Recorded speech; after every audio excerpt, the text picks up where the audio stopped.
Welcome back to TechieTape. In this video, we'll explore together how to enable or disable Network Stack or PXE Boot in BIOS. So without further ado, let's get right into it.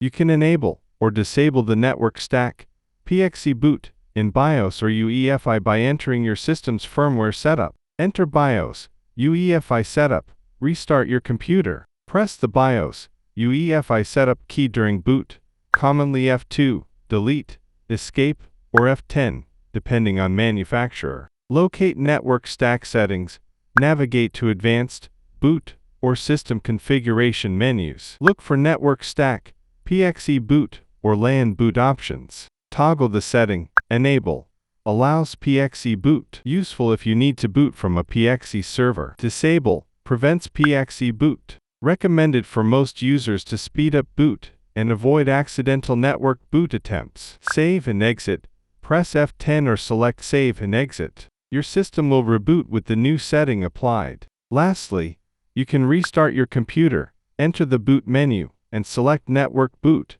PXE Boot. Note, you might need to disable Secure Boot in order for Network Boot to work. What Network Stack, PXE Boot does?